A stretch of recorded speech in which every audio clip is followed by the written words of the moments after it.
Team Baramis, are we ready? As ready as always.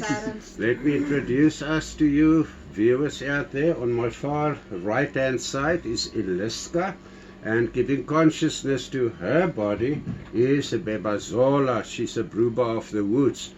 Right next to me on my right-hand side is Ibulama.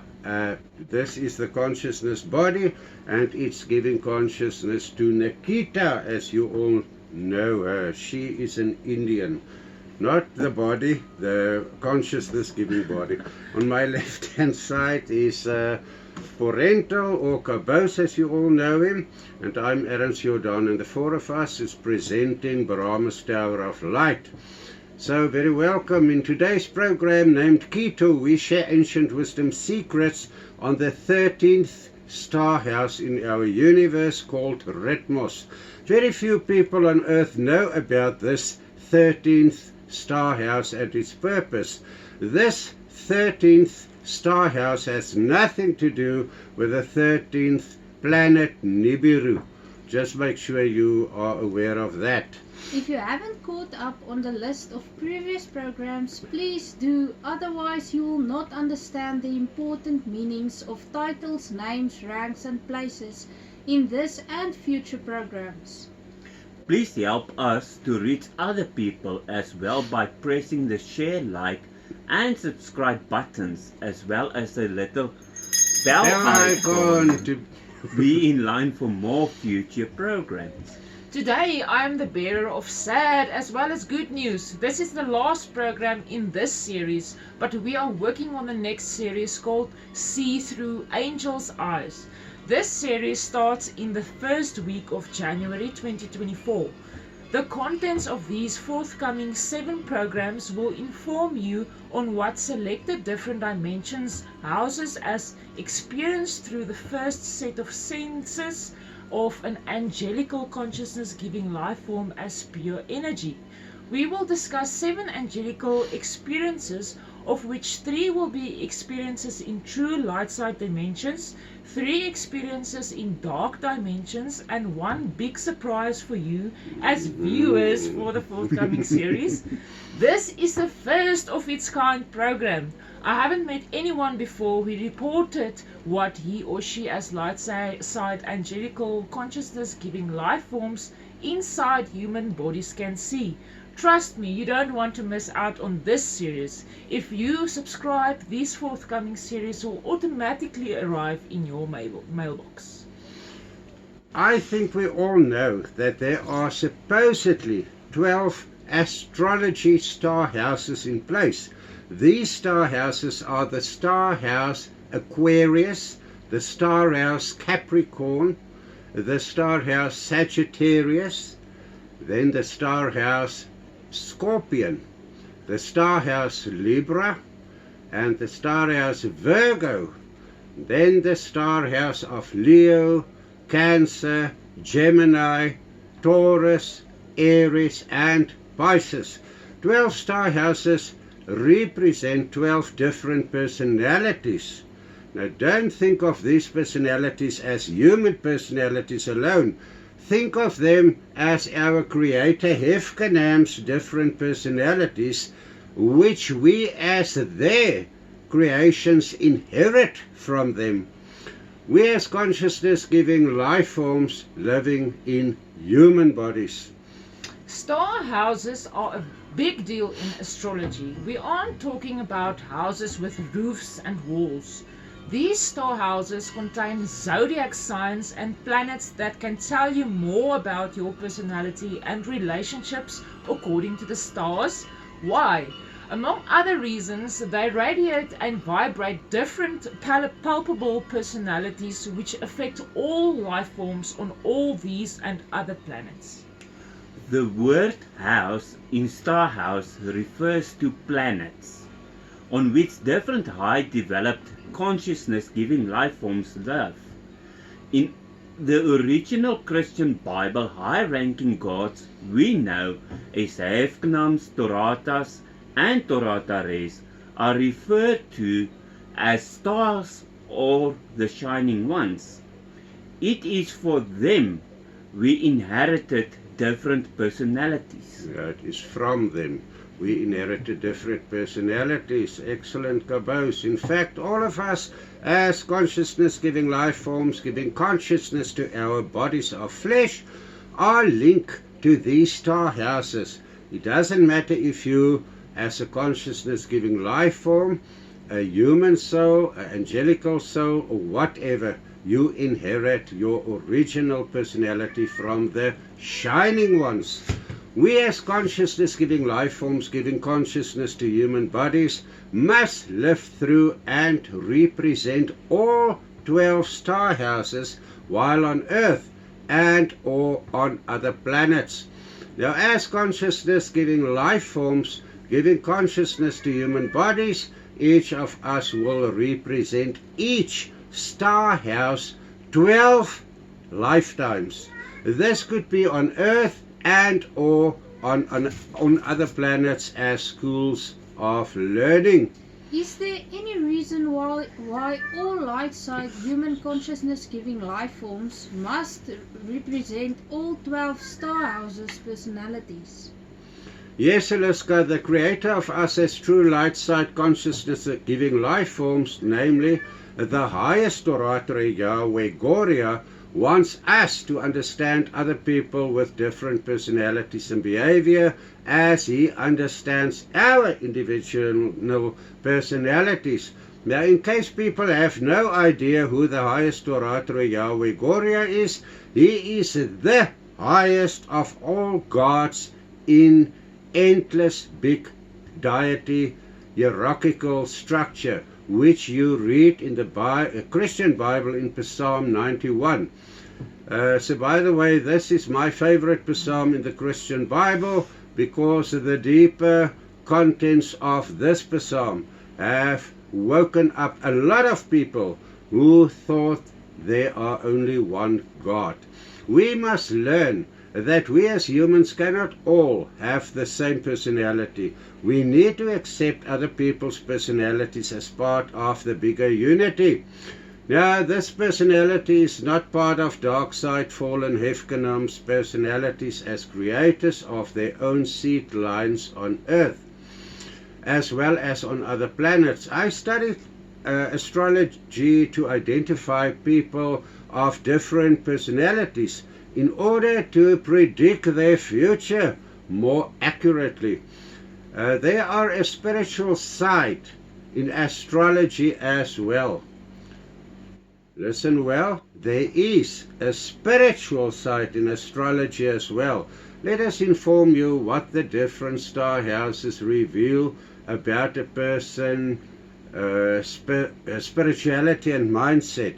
This is not a program on astrology, so don't put off the television, but for you to understand the 13th star house, you need to take note of the following characteristics each star house vibrates and the influence of these different radiation vibrations on humanities on Earth, as well as on planets in other higher or lower vibrating dimensions.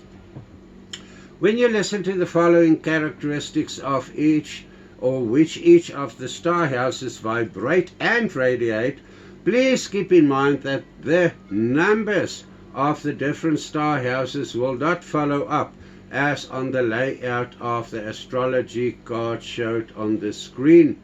The first star house is called Capricorn and refers to enterprise, ambition, motivations, career achievements, society, government and authority.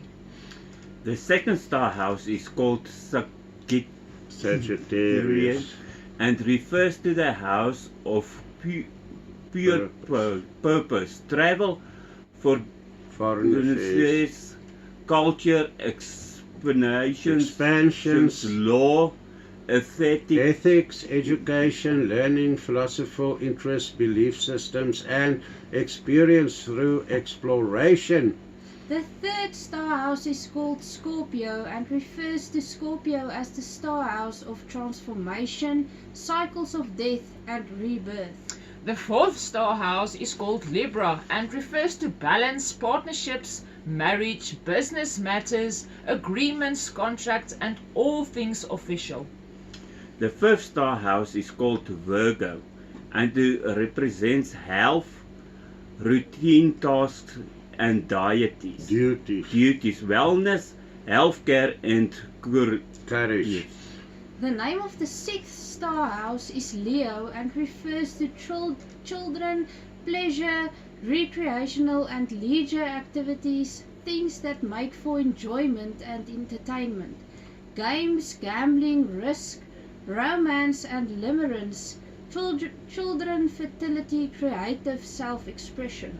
The name of the seventh star house is Cancer and represents the house of home, family, ancestry, heritage, and roots. The eighth star house name is Gemini, and represents sharing and communication, distribution, generosity, intelligence and development. The name of the ninth star house is Taurus and represents the gain of value material and immaterial things of certain value, money, possessions and Acquisitions. cultivation. The 10th star house is called Aries and is commonly referred to as the house of self in physical appearance, identity, etc. The name of the 11th star house is Pisces and it refers to cancer,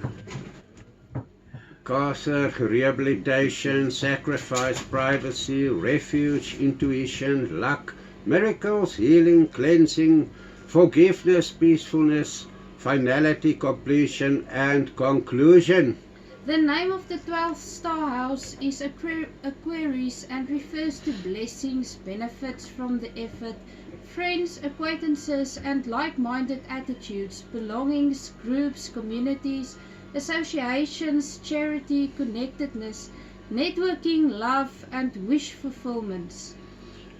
Now for the first ancient wisdom secret, the highest Torata JAWE GORIA and the creator Toratas as creator deities who created the 12 star houses declare the first star house to be Aries and the 12th star house to be Aquarius. This is where the star houses start and end. If you want, you can mark it on your astrology card. Mainstream astrologers prefer to name Aries to be the first star house or star house number 1. I personally go according to what the creator of all these star houses, namely the highest Torata JAWE GORIA, named and number them. Now according to the highest and his creator deities, between the 12th star house Aquarius and the first star house Aries is a 13th star house most people on earth don't know about. Many years ago when I composed my doctoral thesis on Bible research, I asked our guides about the so-called second coming that's been predicted in the last book of the Bible, namely Revelations. The whole description of how and for what reason the second coming will take place didn't make any sense at all. All biblical and specific New Testament scholars know that according to many written letters, testimonials and testimonies about Jesus or Jeshua Redopa after his so-called ascension in heaven, Jesus or Jeshua Redopa did not die on the cross due to the following reasons. Now you must listen carefully. The Romans usually crucified murderers and thieves early on a Sunday morning. Not any morning, the first day of the week. They had to hang there on the cross until the Friday afternoon. By Friday, these crucified men hang for 6 days. You know what? It is so actually ridiculous to think that if you crucify somebody, he will die within 6 hours. It doesn't work that way. If they crucified you on a Sunday morning very early, as they did, you will hang there without food and water until Friday afternoon, just before the Sabbath starts.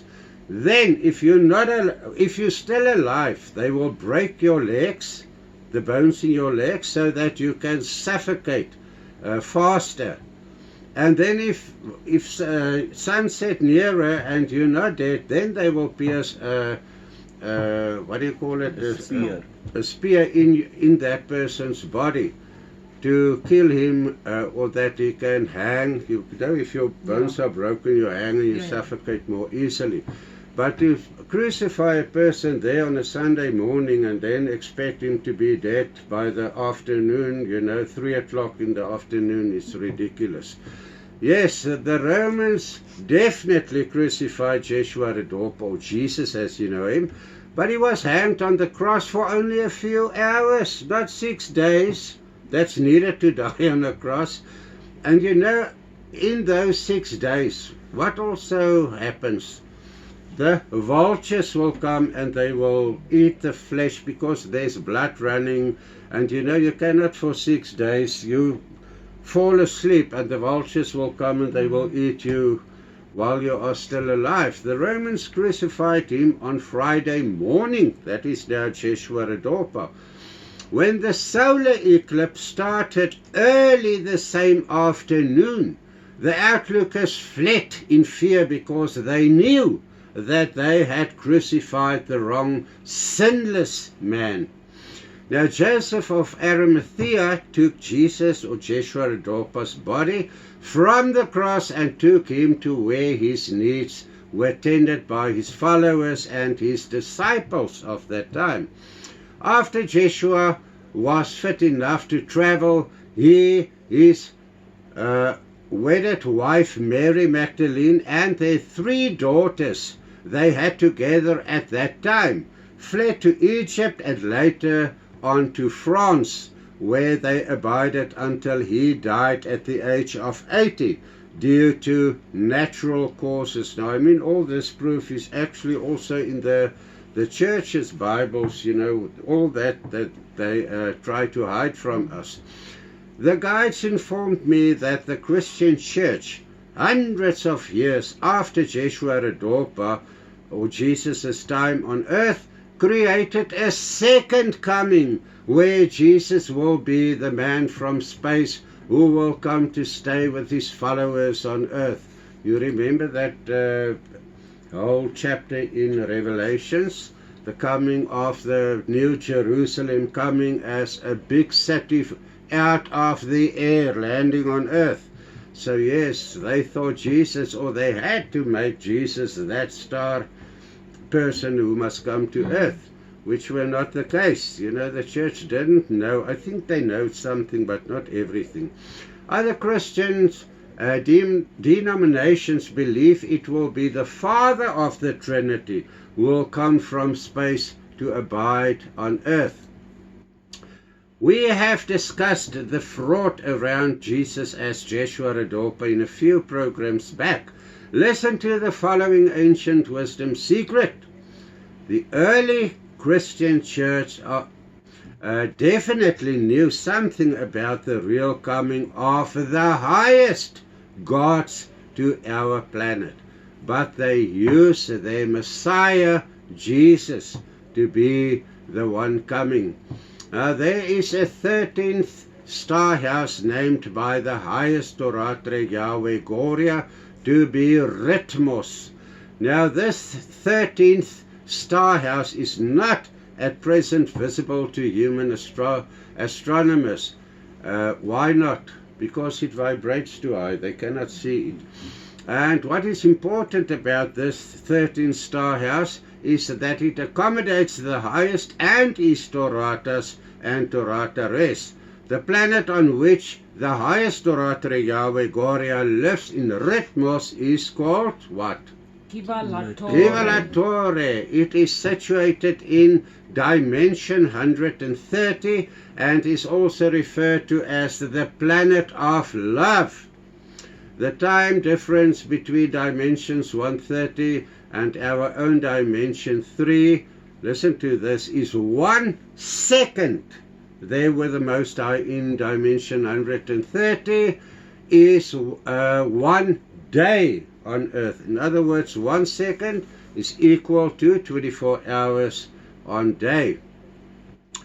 You know, a lot of people ask me how I knew this. I tapped in one day. I mean, 130 is a high dimension, but we went higher than that. And in those days, I found myself looking into space, and I thought that this absolutely beautiful. You know, it was like a big diamond. In the distance, it looked like this, as you will see it. And it was like a diamond, a cut diamond all around. You know, it was shining in all colors. And I mean, the atmosphere there is like, what do you call that? Green lights, the aurora lights of the northern hemisphere. But that is all color lights, you know, in the color spectrum of a rainbow and higher, actually. Now, dimension 130 is not the highest dimension, but the dimension the highest Torata, JAWE, GORIA preferred to stay in. A lot of people will think that 130, because he is the highest, will be the highest dimension. We also thought that. In the beginning, we thought when we, the answer was that what I saw is dimension 130, and it was Kivalatore, the planet on which the Most High lived. You know, then that was a big eye-opener for us. And then we knew that this was not the highest. I mean, it is endless, up and down. You know, in the negative dark side, 0 minus something, but also endless to top. I mean, where did that other alien-looking, very creator, very high-ranked creator gods came from, of whom their mummies were found in the Great Canyon in that cave? They came from 190,009 dimension.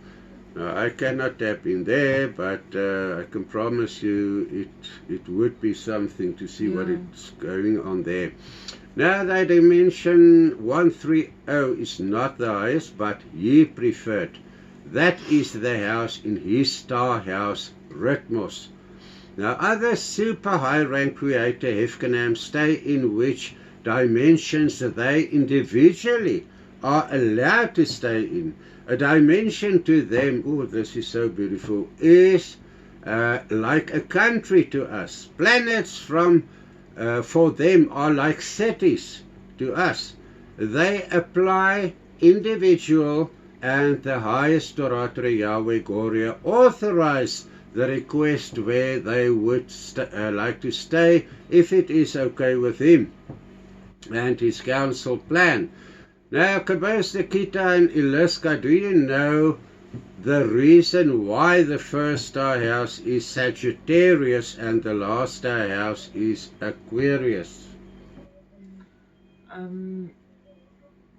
It is in the hierarchical structure, but there is a meaning for that. That's correct. Let me share another few ancient wisdom secrets with you. You see that it is the last program in this series of programs. We'll share a lot of ancient wisdom secrets with you. At the end of Aquarius, arise the dawn of the 13th star house, RITMOS, representation on earth. We refer to this forthcoming event where they will all come to earth. What do we call that?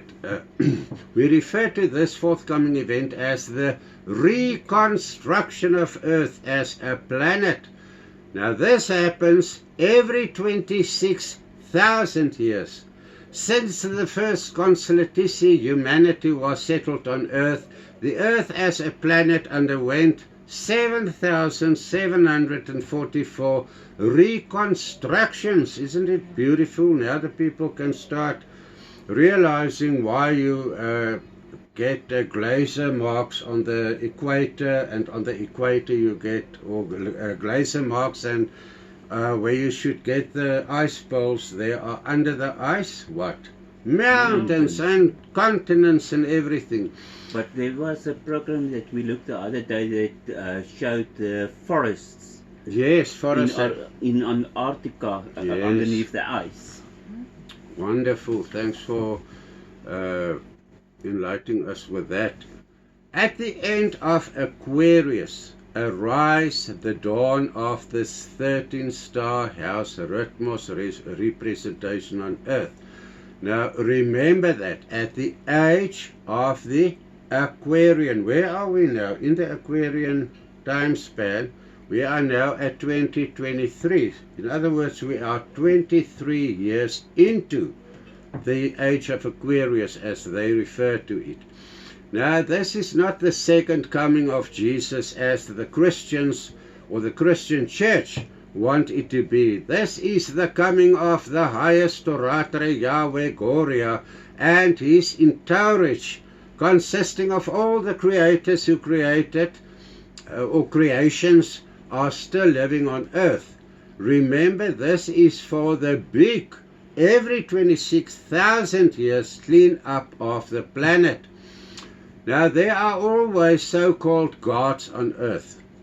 They come and go as they need to. You know, on television you always see, or even on Facebook or somewhere, people will refer, have you seen this or that flying saucer in the air?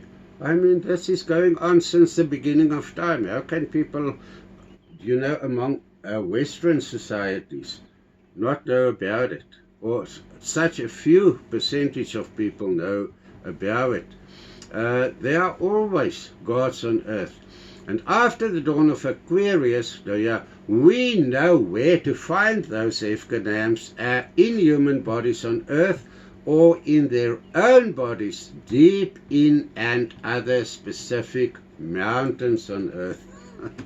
Something that we are planning to do here in South Africa. We marked already 14 ancient, very ancient Hefkanam cities or places here in South Africa, where even the high Amun-Ra state, and it is in the Free State, can you even imagine that? But we are going to work on a series while we are telling you there at the scene who lived there, and show you the evidence. After the dawn of Aquarius, light side high in rank Hefkanams are increasing in numbers on earth. It will keep increasing until the end of Aquarius. Why? Gobos, do you know? Because during these 2,000 years, the real Hefkanams will walk among us as their creator humanities. Yes, Gobos. Have you seen some of them in human bodies? Yes. Among other darksiders in government leaders and in religious leaders. Unfortunately, the dark side fallen Hefkanams are also increasing on earth. Remember that we as consciousness-giving life forms are all part of a constant, ongoing war between the true light side and the true dark side. This happens daily in all dimensions. Have you ever heard about the wars of the gods? Yes. Yes. Who is the head? Super Hefkanam, higher, actually a Torata, who is in charge of the armies of the Most High? Labeth, yes, thank you. There will be many wars on earth until the end of Aquarius. I mean, they still have to go, 1,987 years before they get there. But take note of it and advise your upcoming generations about it. Very near the mark of Aquarius, or the end mark of Aquarius, the 7 days of recreation and transformation of earth will start. Take note, 7 days more or less. It usually takes 7 days, so we assume it will be according to his plan, but it will be, let's say, around about the very, very, very end of the Aquarian time span. Now, during these 7 Earth days, not millions of days, normal Earth days, sections of existing continents will sink under the Earth, while other new islands and continents will rise above sea level.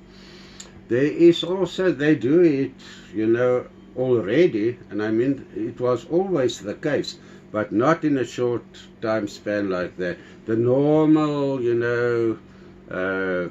pressing out new continents or islands or so, that takes place every day, but the big one is still to come.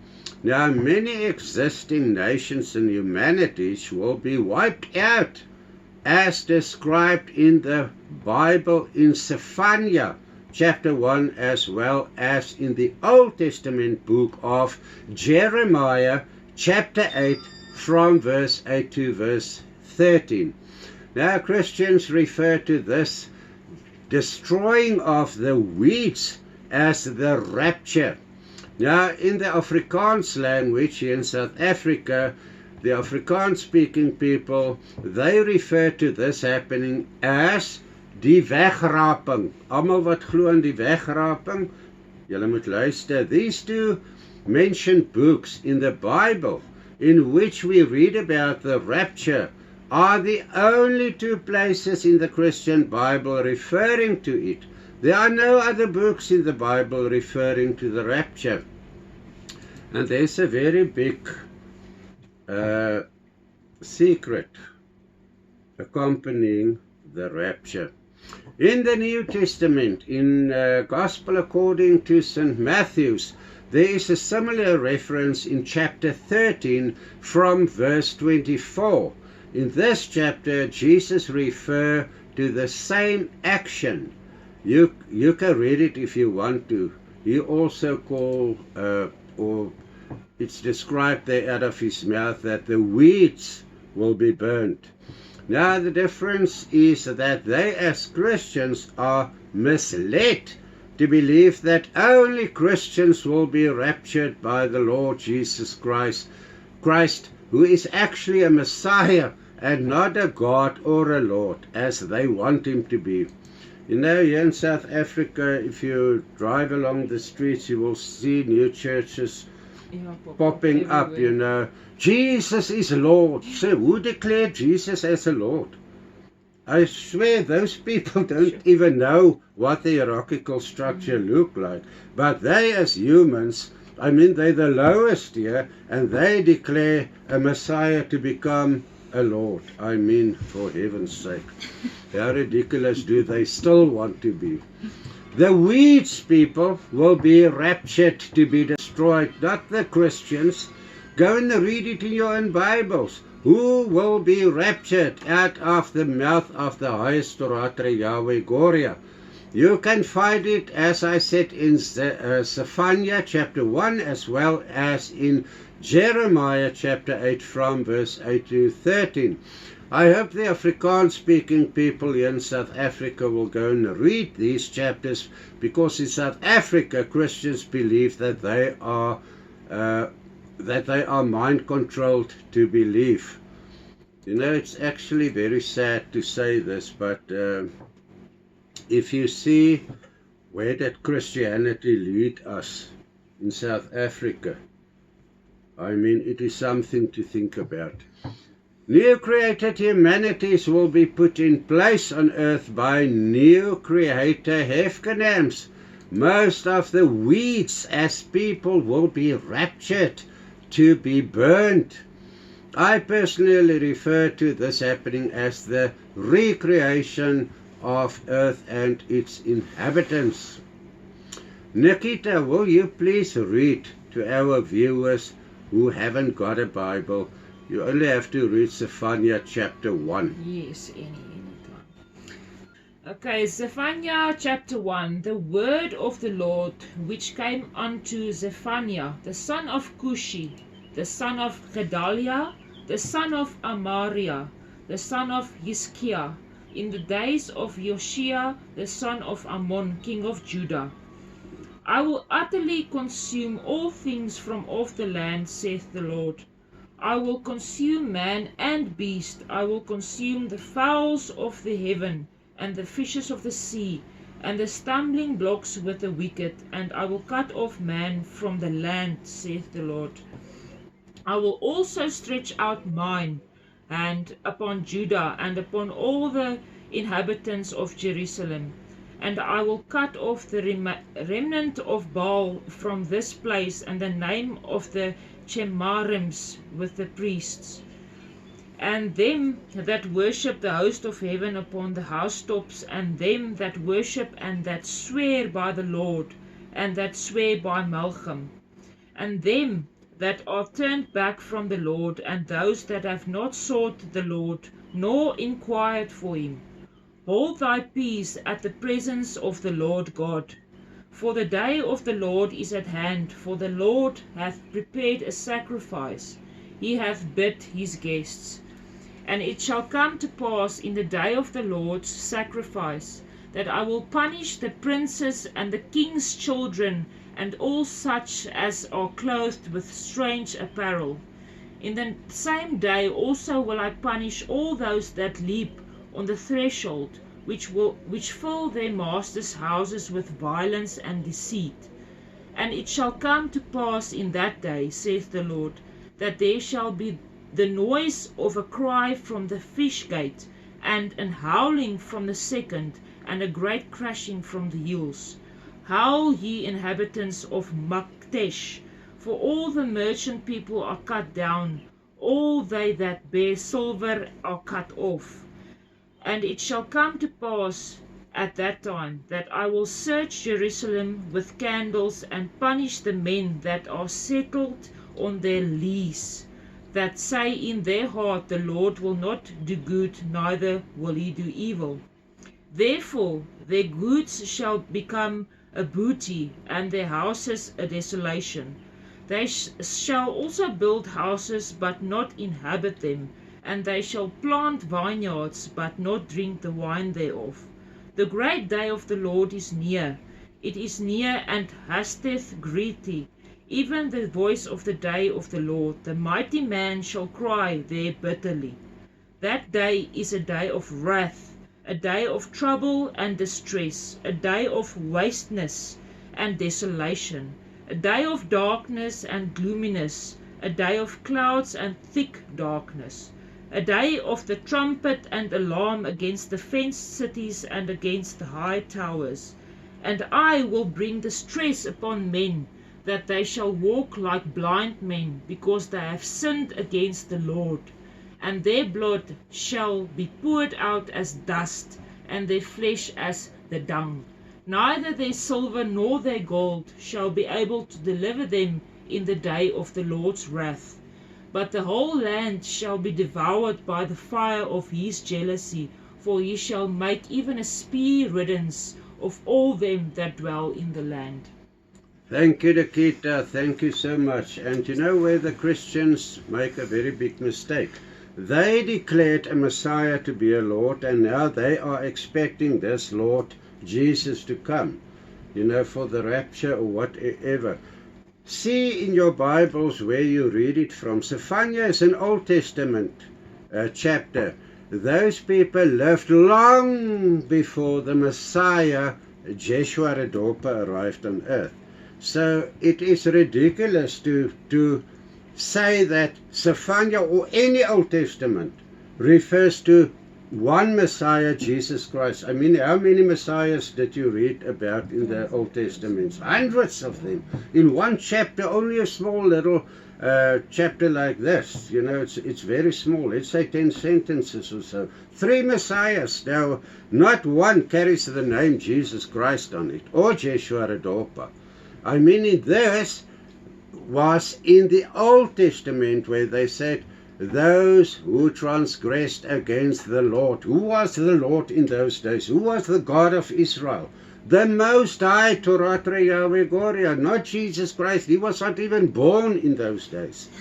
So who of you 3 here with me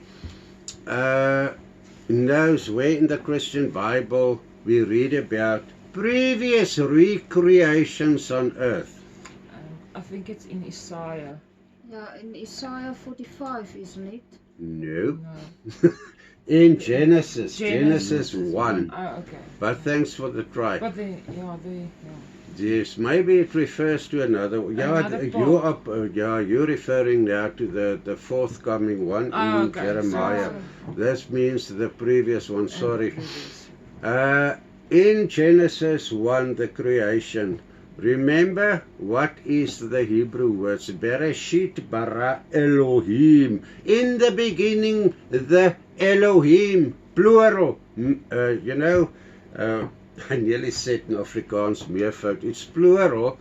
Endless Hefkenams came to recreate the earth. Now, in the beginning, the deities. Our Bibles are translated from the Catholic Latin Bibles, and they see this beginning described in Genesis 1 as the beginning of the creation of our planet and the whole creation outside there. My friends, we are in a small dust, if you can compare it with a dust, a piece of dust. You know, this is what our solar system looks like in the vast out there. Now, do those people try to convince other people that that was about 7,000 years ago, the day when the Lord created all this? I mean, really? No. They see this beginning, or the Genesis, to be the beginning of the whole creation, which is not. Now, at the dawn of the 2,000 years of Aquarius, directly after the 7 days of recreation of the earth, these newly created humanities will have their creators as well as the highest Torata JAWE GORIA with them to communicate two-way with. Yeah. They are living on earth, the deities are on Yes. earth, so you can communicate straight with That's them. it. Now these creator Hefkenams will rule the countries to show the new created humanities how to rule different countries. I think you out there are busy reading through the lines, and yes, you are correct. They do it as well as they do it today.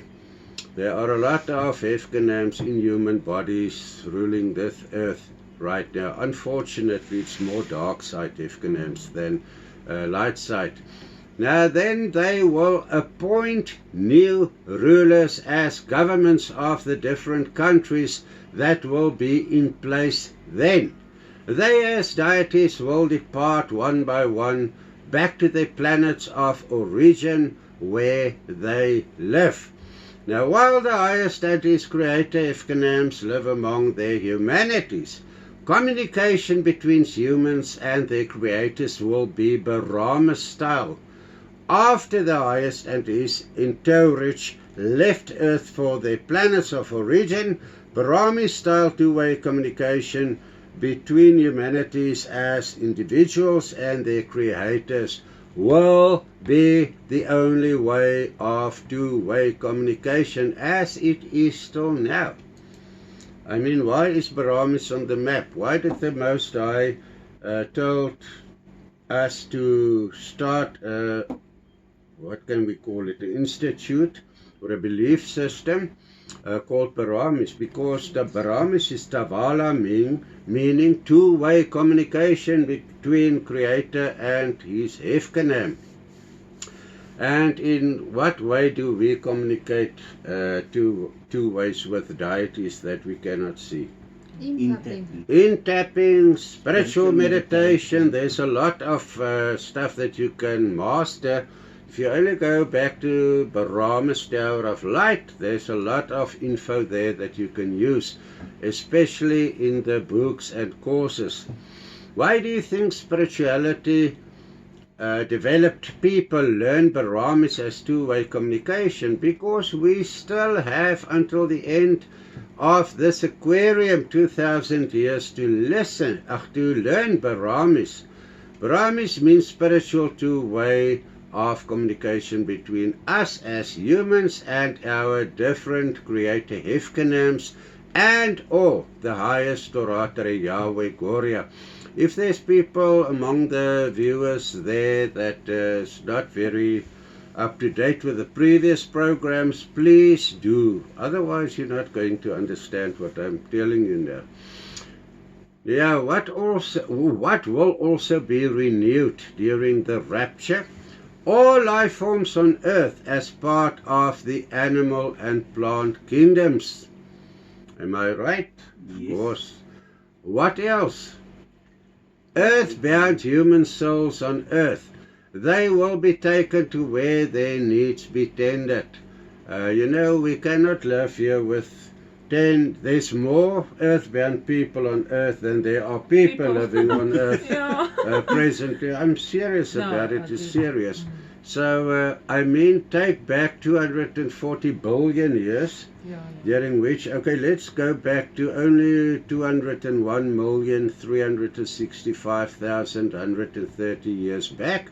Since then up to now, can you imagine how many people would have been earthbound by now? Really? So they must clean up, and those will be taken away to be burnt. What else? Earthbound demons, except for those demons who need to be on earth. Remember that all power on earth was given to Satan, who is free to give this power to whoever is on his side, and will see that all power on earth stays in Satan's hands. This was since the first humanity on earth, and will always be until the binding of Satan on earth expires, which will be nearer to 201,365 years from now. How do we know it? Because they showed us that we are now at the 6 o'clock mark of our time span here, where people live on earth. So it will, and that is 201,365,130. So there's still a time span like that where Satan will still be the person on earth with the most power. One fact remains, and that is that since the beginning of the first humanity on earth, Satan never won the ongoing war on earth, and he never will. Pelasa Torata, JAWE, GORIA for that. For 201 million years, Satan was sitting on earth trying to win the war. He didn't win the war. Never. You will look. Those people in the one world government and all this governments on earth, they can try their luck. It's not going to work. They will be, at the end, the person's taken up to be burnt. So yes, we're looking forward to the rapture to get rid of all this rubbish on earth. This was since the first humanity on earth, and as I said, it will always be the same.